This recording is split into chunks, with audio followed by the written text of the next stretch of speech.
తెలంగాణలో ఒక సాంప్రదాయం ఉంది.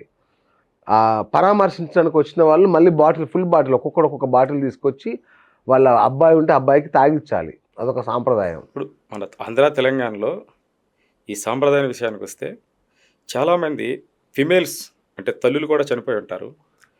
వాళ్ళకి ఎటువంటి అలవాట్లు లేవు. అవును. కానీ ఆ పూజారి ఎవరో నాకు తెలియదు. చివరి దశ పూజ రైట్. చేస్తారు. ఆ పూజ చేసేటప్పుడు కూడా అక్కడ అది పెట్టే సాంప్రదాయం కొన్ని చోట్ల ఉందండి. అదేంటండి అసలు ఆవిడికి అలవాటు లేదు కదా! అంతే కదా! గతంలో ఏదైనా అలవాట్లు ఉండే వాళ్ళకి పెట్టొచ్చు మనం. సరే ఇదేంటిది అలాగెట్లా పెడతారనుకునంటే వాళ్ళు అక్కడ సపోర్ట్ చేస్తారు. Because they want. Correct. So పక్కనున్న వాళ్ళు కూడానా లేదండి ఇంతవరకు 4-5 కార్యక్రమాలు మనం చేసాం. అక్కడ కూడా ఇలా పెట్టాం. ఇది సాంప్రదాయం. బా! కానీ ఇది రాంగ్ ఇది. సో ఈ అడిక్ట్స్ ఎవరైతే ఉన్నారో దేన్నైనా పౌండ్ చేసి దానికి ఫౌండేషన్ వేసి చక్కగా దీన్ని డెవలప్ చేసే పరిస్థితి ఉందండి. సూపర్ గురుగారు. మీరు చెప్పారు. వాడు గజ్జ తాగుబోతు కానీ, భయంకరమైన అడిక్ట్ కానివ్వండి, అడిక్షన్ సెంటర్లో 10 సార్లు ఉండొచ్చిన వాళ్ళైనా సరే, నేను మానిపిస్తాను అని మీరు ఓపెన్ ఛాలెంజ్ విసురుతున్నారు. ఏంటి మీ ధైర్యం? 100%. ఓకే. నేను ఎందుకు ఆ ధైర్యంతో చెప్తున్నానంటే గత 20 ఏళ్ళుగా వావ్! దీని మీద నాకు చాలాసార్లు బాధ అనిపించి నా వ్యక్తిగత జీవితంలో చాలామందికి నేను చూశాను. వాళ్ళు ఎంతో ఉన్నతమైన స్థితికి పోవాల్సిన వాళ్ళు, నాకంటే ఇతరుల కంటే ఎంతో జ్ఞానులు, ఎంతో బాగా ఉండాల్సిన పరిస్థితి ఉన్నవాళ్ళు సగం జీవితాన్ని కోల్పోయి వాళ్ళ ఫ్యామిలీలు రోడ్డు మీద పడి ఆ పిల్లలు దారుణమైనటువంటి స్థితిలో కనిపిస్తున్నారండి. సో ఆ ధైర్యంతోనే నేను ఒక 20 ఏళ్ళుగా ఇదే ప్రయత్నం చేస్తున్నాను. చాలామంది నాకు రాంగ్ కాల్స్ వస్తాయి. తాగుబోతులు కూడా కాల్ చేస్తారు. ఏం సార్ మాకు మానిపిస్తారా మీరు? ఏం మమ్మల్ని ఎలాగా బ్రతకనివరా? ఏంటి నీ బ్రతికేది? నువ్వు ఒక్కడో బ్రతికితే సరిపోతుందా? పేరెంట్స్, నీ పిల్లలు నీ మీద డిపెండ్ అయ్యారు. వాళ్ళు ఇవన్నీ వీళ్ళందరూ బ్రతకాల్సిన అవసరం లేదా? నువ్వు ఒక్కడో ఎంజాయ్ చేసి సరిపోతుంది. ఏంటి ఆ ఎంజాయ్? నువ్వు ఎంజాయ్ చేయట్లేదు. ఒక మృక్షువుతో ఫ్రెండ్షిప్ చేస్తున్నావు. ఒక మృక్షువుతో నువ్వు ఫ్రెండ్షిప్ చేస్తున్నావు. అది నిన్ను ఫ్రెండ్షిప్ చేసి చివరిగా నీకు అక్కడికి పంపిస్తుంది. తర్వాత ఏంటి? నీ భార్య ఏంటి? నీ పిల్లలేంటి? నీ అల్లారు ముద్దుగా పెంచుకున్న పిల్లలు ఉంటారే, చిన్న పిల్లలు ఉంటారే, వాళ్ళు స్థితిగతులు ఏంటి? ఏం మెసేజ్ ఇస్తారు మీ పిల్లలకి, సమాజానికి? ఇదా? ఇప్పుడు ఏదో 1-2 సార్లు ఏదో జరిగింది అనుకొని అక్కడితో మీరు ఆగుతున్నారా? ఆగట్లేదు. దాన్ని కంటిన్యూ చేసేస్తున్నారు. అవును. ఇదొక పద్ధతి. ఒకటి చెప్తాను సార్, ఈరోజు పరిస్థితి ఎలా ఉందంటే యూత్ ఏదో డెవలప్మెంటు, లేదంటే ఎంజాయ్మెంటు, లేదా గెట్ టుగెదర్ ఇలాంటివి ఏదో ఆయన పేరు చెప్పి ఎక్కడో వీకెండ్ అని కూడా తాగేస్తున్నారు సార్. అయిపోయింది వారం రోజులు కష్టపడ్డారు, వీళ్ళు వీకెండ్ అని కూడా ఏమనుకుంటారంటే ఇది ఎంజాయ్ అనుకుంటున్నారు. అవును. ఈ స్థితికి రావడానికి చూడండి, మనం డెవలప్ అవ్వడానికి మనం ఎక్కడో ఏదో ఒకటి చేయాలి, డెవలప్ అవ్వాలి. ఏది చేయకుండా మీరు ఆలోచించుకొని కూర్చుంటే ఏది డెవలప్ అవ్వదు కదా. అలాగే ఎక్కడో చోట ఇది స్టార్ట్ చేసేస్తున్నారు. కమ్యూనికేషను, ఫోర్స్ పెగ్గో, ఫ్రెండ్షిప్ ఏదో ఒకటి ఫ్రెండ్ చేస్తున్నారు. అవును. కానీ ఇది అక్కడ ఆగట్లేదే. అవును, అంతే కదా. ఒక 2 ఫ్రెండ్స్ ఉంటే ఇద్దరికీ అలవాటు ఉండదండి. అవును.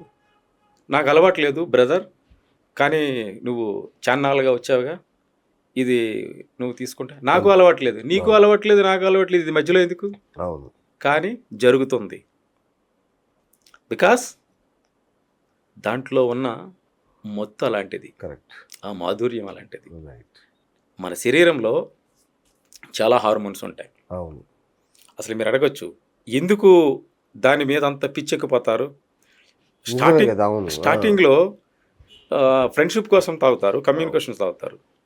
కానీ ఎందుకు దాన్ని మిగతా వాళ్ళు అంటే సొసైటీలో 100 పీపుల్స్ అలాగ లేరండి. అవును. మిగతా వాళ్ళు ఎందుకు అలాగా కనెక్ట్ అయిపోతున్నారు? దీనికి మెయిన్ రీజన్ ఏంటంటే తాగేటప్పుడు ఒక రకమైన ఇన్స్టెంట్ ఒక ఫీల్ వస్తుంది. ఎందుకు ఫీల్ వస్తుంది? మన శరీరంలో చాలా హార్మోన్స్ ఉంటున్నాయి. ఈ హార్మోన్స్ దానికి సపోర్ట్ చేస్తున్నాయి. ఫర్ ఎగ్జాంపుల్ మీ బ్రెయిన్లో డోపామైన్ అనే ఒక హార్మోన్ ఉంది. ఈ హార్మోను రెగ్యులర్గా రిలీజ్ అవుతూనే ఉంటుందండి. ఈ రెగ్యులర్గా రిలీజ్ అయ్యేదాన్ని మీరు మార్నింగ్ తీసుకుంటారా, ఆఫ్టర్నూన్ తీసుకుంటారా, నైట్ తీసుకుంటారా దానికి తెలియదు. అవును. సో మీరు ఎప్పుడు తీసుకున్నా కానీ రెగ్యులర్గా ఏదైతే ఆ ప్రాసెస్ ఉంటుందో ఆ ప్రాసెస్ని డామినేట్ చేస్తుంది. మీరు ఇప్పుడు తీసుకుంటే ఇప్పుడు మీకు ఒక రకమైన ఎంజాయ్మెంట్ వస్తుంది. ఆ డోపమైన్ ఇమీడియట్గా ఎక్కువ రిలీజ్ అవుతుంది. ఓకే. ఎప్పుడైతే ఎక్కువ రిలీజ్ అవుతుందో అతను ఏమనుకుంటాడంటే ఫీల్ హ్యాపీ. అది డోపమైన్ దేనికంటే హ్యాపీనెస్ ఇచ్చే ఒక రకమైన బ్రెయిన్లో ఓకే. ఒక పదార్థం. రైట్. ఆ పదార్థం మీరు బిర్యానీ తిన్న హ్యాపీగా ఇస్తుంది, మందు తాగిన హ్యాపీని ఇస్తుంది, మంచి శుభకార్యంకి వెళ్ళిన హ్యాపీని ఇస్తుంది, మీకు ఏదైనా మంచి అనిపిస్తే హ్యాపీ ఇస్తుంది. అది డ్యామేజ్ చేయడం కోసం ఇలాంటి ఆల్కహాల్ తీసుకోవడం వల్ల అది డ్యామేజ్ అవుతుంది. ఎందుకు అది డ్యామేజ్ అవుతుందంటే తీసుకునేటప్పుడల్లా అది ఏ రెగ్యులారిటీ ఉంటుందో ఆ టైమింగ్స్ మారిపోయి ఓకే. ఇది ఎప్పుడైతే ఇస్తున్నామో అప్పుడు అది కనెక్ట్ అయ్యి ఓవర్ రిలీజ్ చేసేస్తుంది. దానికి ఏం తెలియదు, ఓకే. ఓకే. ఓవర్ రిలీజ్ చేసేస్తుంది.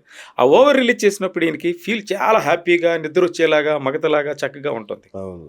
సో ఇలాగా కొద్ది రోజులు అలాగా వాడగా ఆ డోపమైన్ అనేది డ్రై అయిపోతుంది.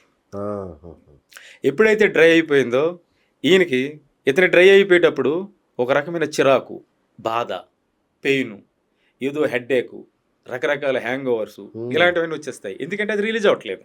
ఓకే. అది రిలీజ్ అవ్వాలంటే మళ్ళీ ఈయన చక్కగా నడిచే విధానాన్ని ఈయన డిస్టర్బ్ చేశాడు కదా, మళ్ళీ ఈయన మందు కొడితే అది కొద్దిగా రిలీజ్ అవుతుంది. అంటే దీని మీద డిపెండ్ అయిపోతుంది అది.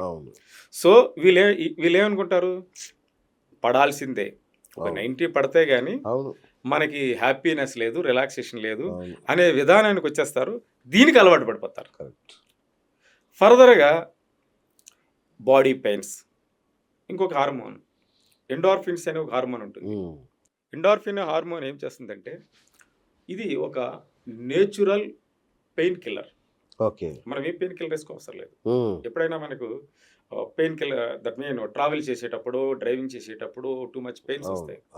ఈ ఎండార్ఫిన్ అనే హార్మోన్ ఏం చేస్తుందంటే ఈ పెయిన్ని క్లియర్ చేస్తుంది. ఓకే. ఈ పెయిన్ క్లియర్ చేసే వరకు మీరు వెయిట్ చేయాలి. అంతేగాని ఇమీడియట్గా పెయిన్స్ ఉన్నాయి, బాడీ పెయిన్స్ ఉన్నాయి అని వాళ్ళు తాగేస్తుంటారు. ఆ సిస్టమ్ ఏమవుతుంది, ఈ త్రాగటం వల్ల దాని టైమింగ్స్ ప్రకారంగా అది రిలీజ్ అవుతుంది కదా, ఆ రిలీజ్ అయ్యే వరకు ఈయన ఆగట్లేదు. ఈయన మందు వేసేస్తున్నాడు. మందు వేయడం వల్ల అది కూడా డ్యామేజ్ అవుతుంది. సో మందు వేస్తే కానీ డోమోపెన్ కానీ ఎండార్ఫిన్ కానీ నథింగ్, పనిచేయడం మానేసి. సో ఆ రకంగా వీళ్ళు అదిగా తాగడానికి ఇష్టపడుతున్నారండి. లేదంటే they are very brilliants than alcohol. అయ్యో, ఎంత డి అడిక్షన్ సెంటర్ లో కూడా బాగుపడిన వాళ్ళని కూడా నేను బాగు చేస్తారని మీరు సవాల్ విసురుతున్నారు. ఇది ఎలా సాధ్యం? అంటే మీ స్పెషాలిటీ ఏంటి? మీ వైద్యానికి ఉన్న స్పెషాలిటీ అసలు యాక్చువల్ ఏంటంటే ఒక్కొక్క దశ ఒక్కొక్కలా ఉంటుందండి. అందరూ అన్ని జబ్బులు బాగా చేయలేరు. ఈరోజు సైన్స్ పెరిగింది, ఒక్కొక్కరు ఒక్కొక్క పార్ట్గా చేస్తున్నారు. అన్నీ చేస్తారు, నేను అన్నీ చేస్తానని చెప్పట్లేదు. ఈరోజు సైన్స్ చాలా గొప్పగా ఎదిగింది. అయితే వాళ్ళు చేసేది ఏంటంటే డాక్టర్ ఏదో కొంత సైకియాట్రిస్టో, సైకాలజిస్టో, సైకోథెరపిస్టో ఎవరో సంబడి కాంట్రాక్ట్స్లో ఉంటారు. ఒక ఒక వేదిక తయారు చేసుకుంటారు. చక్కగా అక్కడ కౌన్సిలింగ్ చేస్తారు, మంచి ఫుడ్ పెడతారు, సెక్యూరిటీ ఇస్తారు, కౌన్సిలింగ్ చేస్తారు. దీనికి వీళ్ళు లొంగట్లేదండి.